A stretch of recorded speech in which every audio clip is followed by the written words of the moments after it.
כשהייתי קטנה, הכל היה הרבה יותר פשוט. למה? כי כל תשומת הלב הייתה שלי. אני הפכתי את אמא ואבא שלי לאמא ואבא. עד שהם הגיעו.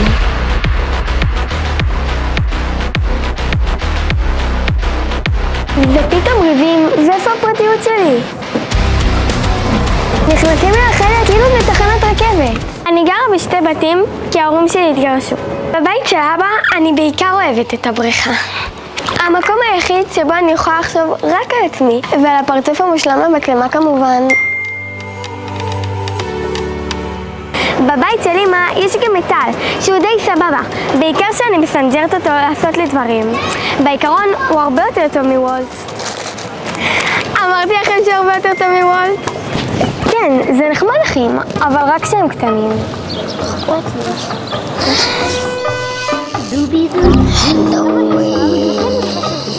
ולמען האמת, דניאל, הבייבי, הוא כזה מושלם, שחבל שבכלל כל הסרט לא מוקדש רק לו. דן תעשה גם.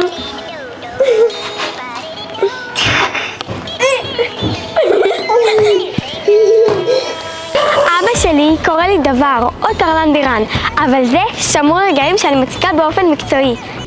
ואיזה בליונים שבא ושל חמאס. קטע, העולם בוכה, העולם הוא בכיין, לא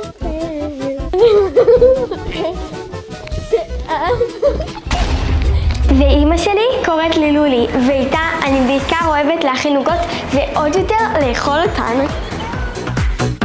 יש לי חולשה קשה למתוקים.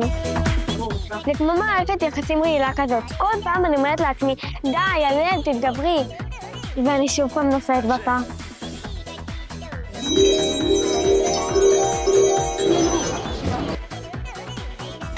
Love, it feels so good. And that's what takes me high.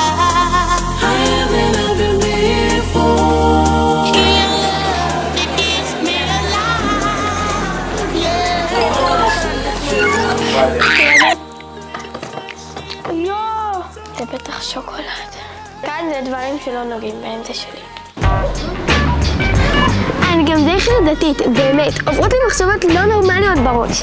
עזבו דיבורים, פשוט תסתכלו, כמו למשל כאן.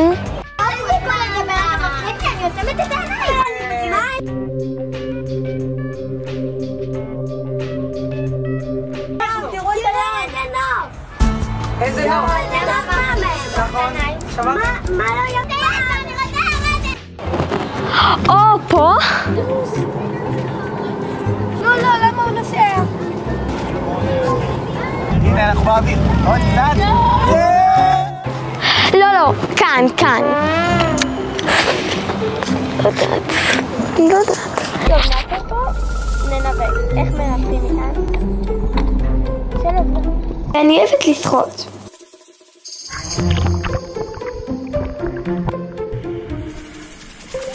אבל יש גם את הצד השני. אני עצלנית ברמות. יש לי את חוק החיסכון במאמץ. למה לפתוח בקבוק מעצמי אם אפשר לבקש מאבא? ולמה להרים צלחת לשיש אם יש סיכוי שמישהו יעשה את זה בשבילי? אם כבר דיברנו על תחביבים, אני אלופה באנבוקסינג. כל דבר חדש, טלפון, נעליים, אפילו קופסת קורנפלקס. אני פותחת כאילו זה מתנה לחיים. יאללה, סייג את החבילות. אוקיי, חבילה ראשונה זה כזה רובה. נוני? חמוד כזה שעלה 250 שקל. והכי חשוב, אם יש לזה פצפצים, זה לא סתם פלסטיק, זה טיפול רגשי. אבל אני אוהבת גם מסעדות, ובעיקר קינוחים. אני גם חולה על קניונים. זה תמיד מתחיל ברק בוא נסתכל, וזה תמיד נגמר בקופה. זה הפך להיות התחביב הרשמי שלי. הלל שודד, להפוך דבר קטן לסוד גדול. בשנה האחרונה התאהבתי בקיי-פופ. אני שומעת, רואה סדרות ושולפת בעל פה שירים בשפה שאני אפילו לא מבינה.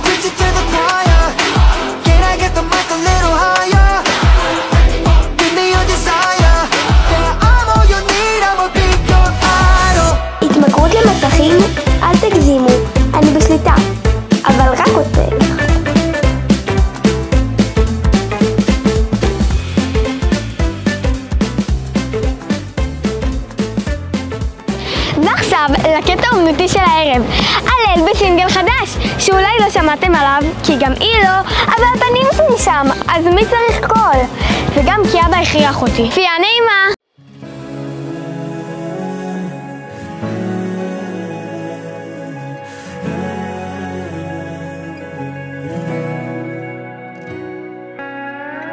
שמעתי שהלב שלך קורא לך, צמא לצאת, לטרוף את העולם. זה לא תמיד פשוט, וכמה זה יפה לך לבקש, להתעקש על מה שאת.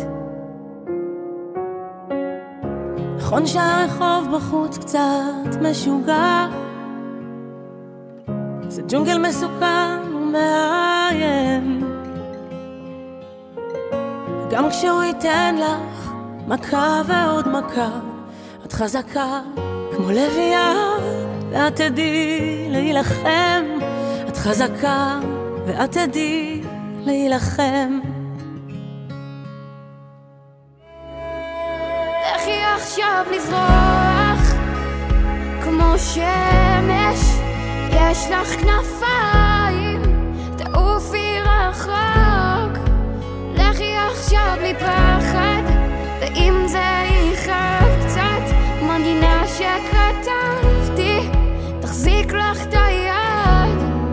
וגם אם תהיי שם לבד, לבד כל כך, תדעי שתמיד יש לך אותה.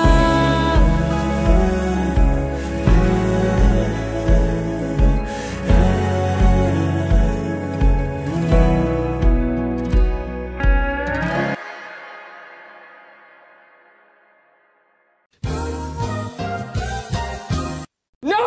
God, please, no! No! ועל הפרצוף המושלם אבא, איך אני אסתכל על המצלמה אם אני לא רואה? איך אני אמורה להסתכל על המצלמה? אני מפחדת. והיה לי בגדול הכל. נו, אבא, די, זה גרוע מכאן. נו, אוף, לא צעקה. טוב, נו. די, כולי מים. לא בא לי בבית של... דוחקת ותביא את הצמחים החרא האלה. אמא, אני כמעט נפלת. אבל די, לא משנה.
ועל הפרצוף המושלם אבא, איך אני אסתכל על המצלמה אם אני לא רואה?